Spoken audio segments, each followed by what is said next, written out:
This morning at 6:02, Public Service Commissioner Brandon Presley joins us once again this week. He is live with an update on energy conservation in our area.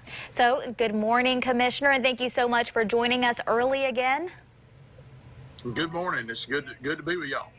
Well, our first question, as another round of winter weather is headed our way, how are Mississippians doing in terms of conserving energy? Well, you know, we've done fairly well. We had a pretty shaky event last night for a couple of hours where some power plants failed, not in Mississippi, but in other states surrounding us, which we're part of a larger energy market for our distributors on the western side of the state, over in the Delta, down in South Mississippi, Entergy, and some of our electric co-ops who are not supplied by TVA. They're in the western part of the state over in the Delta and down in southeast and southwest Mississippi. So we had a couple of hours of forced outages. I was really worried that was going to be more impactful than it ended up being. So we worked hard to get the word out to folks to expect those forced outages. They lasted till 9 o'clock. At 9 o'clock last night, we got the all clear. We got the notice on it at around 6:50 yesterday. And so in about 2 hours and 10 minutes, that was over with. And a lot of that, to be honest with you, has been thanks to customers, particularly in that area of the state, but here also, to really being mindful of their electricity use. We've seen a strain on the system that really and truly we've not seen in a long, long time. And we did not want to see, and we're not going to see, if we're working like the Dickens against seeing anything like you see in the state of Texas. That's unacceptable. And so last night we did have a little over 2 hours worth of forced outages in some areas of the state. Critical care facilities, hospitals, places like that were not affected. But we did have some communities that were shut off for about 45 minutes to an hour. That lasted a total of 2 hours. But luckily, past that, and hopefully folks will continue to be mindful right now of their usage. The real culprit here, usage is one thing, but we also have power plants, as I said, in other states that have frozen up, that have malfunctioned. These plants are, some of them are new, but they were supplying the electric system in the energy market. And so no power plant failed in Mississippi, but because we are connected and it's an interconnected grid, we had an issue on that side of the state. Luckily, we got through that pretty fast.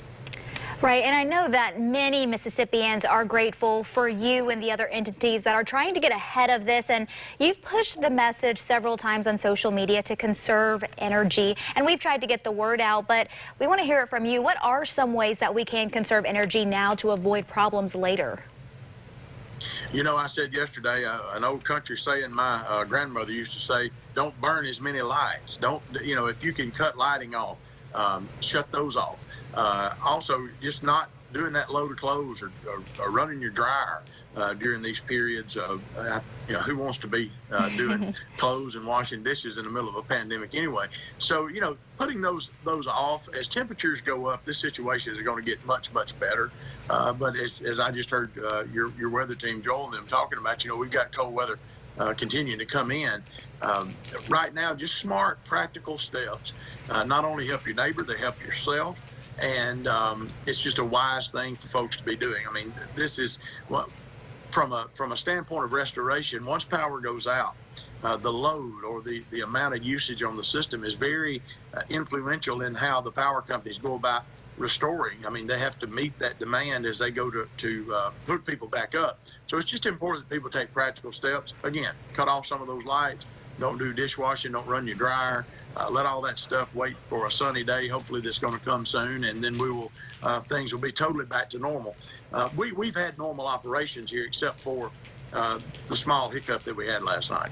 Right, and we have pushed that emergency hotline number that you have created. Again, is this the best number for people to call in case of an emergency? Well, in case of an emergency, as you pointed out just a minute ago, always dial 911. This number is not a substitute for 911.